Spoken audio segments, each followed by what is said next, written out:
কেউ নেই, এই কি হলো? সরাসরি কে করছে?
নাম রয়েছে ওদের সব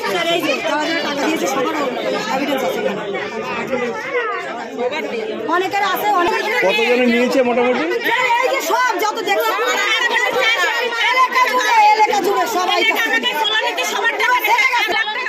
বাংলাদেশ থেকে এসছে, তো কিছু ক্যাশ টাকা ওরা নিয়ে এসছে ওখান থেকে, ওখানে কাজ করতো।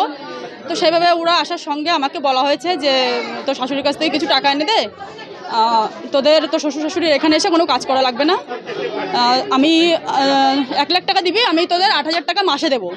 মাসে দেওয়ার পরে তোর শ্বশুর শাশুড়ি কোনো কাজ করা লাগবে না, তোর শ্বশুর শাশুড়ি আমরা যা দেবো তাতে ওদের সংসার ভালোভাবে চলে যাবে। আমাকে সেটা বলার পরে আমি আমার শাশুড়িকে বুঝিয়েছি, বোঝানোর পরে ওনার কাছ থেকে আমি 1 লাখ টাকা ওনাকে এনে দিয়েছি। এনে দেওয়ার পরে উনি 2 মাস দিয়েছিল, 2 মাস উনি আমাকে 8,000 টাকা করে দিয়েছে, তারপর আর কোনো টাকা পয়সা দেয়নি। এটা আজ থেকে 7-8 মাস আগে।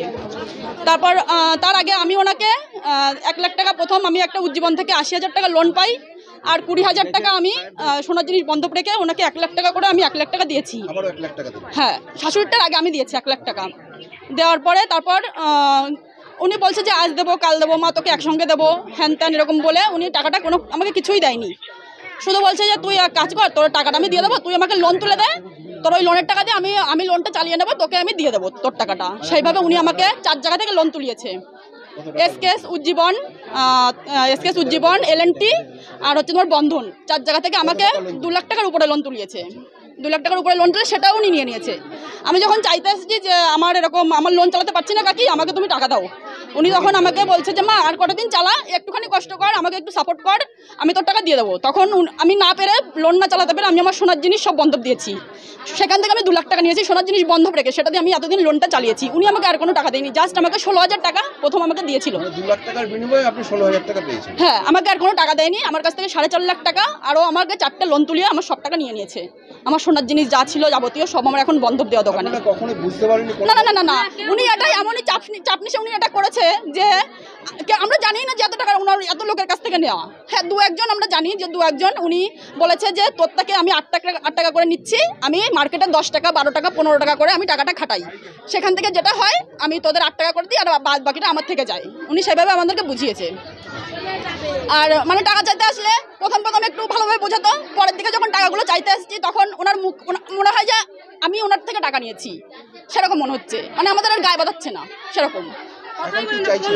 এখন চাইছি, এখন আমাদের বাঁচার কোনো রাস্তা নেই, আমাদের নয়তো গলায় দড়ি দিতে হবে, নয়তো বাড়িতে অশান্তি, মোটামুটি আমাদের বাঁচার কোনো রাস্তা নেই। আমাদের এখন শুধুমাত্র যদি লোনটা একটুখানি মুকুব করা যায় বা একটু কোনো টাইম দেওয়া হয় তাহলে আমরা বাঁচতে পারি। তাই জন্য আমার নাম শান্তি বিশ্বাস।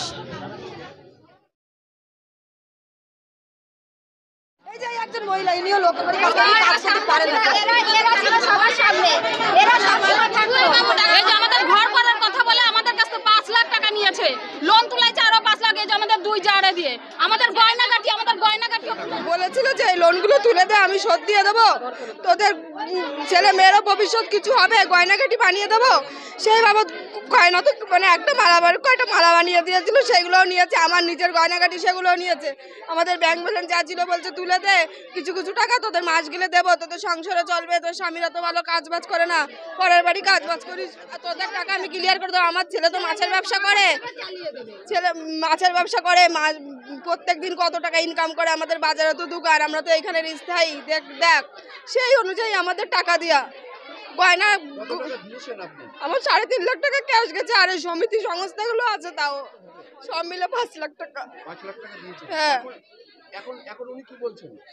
এখন উনি কালকে চলে গেছে, কালকে বুঝতে পারেননি আচ্ছা, আমাকে বলে গেছে কি এই আমার বড় বৌমা বলছে, আমার বড় বৌমা ব্যাংকে গেছে, তুই চাবিটা রাখ, তাহলে আমার বড় বৌমা আসলে দিয়ে দিবি।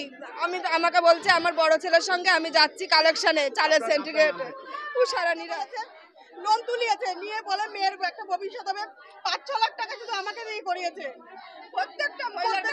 আর আমার ননদ গৌরীকে ওরকম, গৌরীর বাড়ি ঘর সব ওনার মানে কত মহিলা হবে মোটামুটি? কতদিন ধরে চলছে এটা?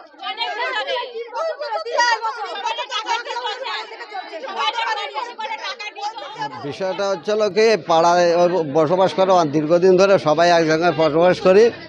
ও আজকের লোককে প্রবণতা দেখায়, সবার কাছ থেকে মেয়েদের সব প্রবণতা দেখায় যে 2% 3% টাকা দেবো, আমার লোনটা তুলে দাও। সব ব্যাংকের থেকে ডাকে ডাকে, মানে কোম্পানির যে ব্যাংকগুলো আছে ওই কোম্পানির থেকে তুলে নিয়ে এসে ও সব কোম্পানির মালিক এসে স্যারদের ডাকেছে, ডেকে আনে তারপরে সবাই দিয়ে আধার কার্ড, আরও কী কী কার্ড, আধার কার্ড আছে, প্যান কার্ড আছে, ওই সব দিয়ে সবার কাছে সইটাই করায়, ওর টাকা সবার কাছে নিয়ে নিছে। নিয়ে ওদের বলেছে এই ব্যাপার, তোদের কেউরি আমরা সোনা করে দেবো, কেউরি বাড়ি করে দেবো। আপনি তো দেখেছেন একটা বাড়ি তৈরি করে দেবে বলে, প্রতিবন্ধী ওরা দুজনই। টোটাল এরকম আমাদের পাড়ার থেকে 3 থেকে 4 কোটি টাকা মেরে নিয়ে পালায় চলে গেছে পরিচালনা করে। না কেউ বুঝতে পারি নাই, আর এত লোকের কাছে টাকা নিচ্ছে কেউ জানে না তো। এই একজনের কাছে আজকে নিচ্ছে, হয়তো 4-5 দিন পরে আরেকজনের কাছে নিচ্ছে, কেউ জানতে পারে না। কালকে যখন পালায় গেছে তখন আলোচনা হচ্ছে আমাদের এত টাকা, আমাদের এত টাকা। সব লোক আসছিল রাত্রিবেলা এসে এইসব পালায় চলে গেছে। দুপুর 2টো থেকে 2:30টার ভিতর সবাই আনুমানিক। কয়েকজন দেখেছিল, 1-2 করে পাস হচ্ছে। তারপরে আমাদের বললো, আমরা দেখলাম, তারপরে পুলিশকে ডেকেছিলাম, পুলিশ এসে বললো ঠিক আছে আপনারা থানায় আসেন লিখিত দিয়ে, তারপরে আমরা যেখান থেকে পারি তুলে নিয়ে আসবো। আপনার নামটা কি? আমার নাম সুমন্ত ওঝা। আপনি? আমি চলো এইখানকার 206 নম্বর পার্টের আছে পঞ্চায়েত সদস্য সুমন্ত ওঝা।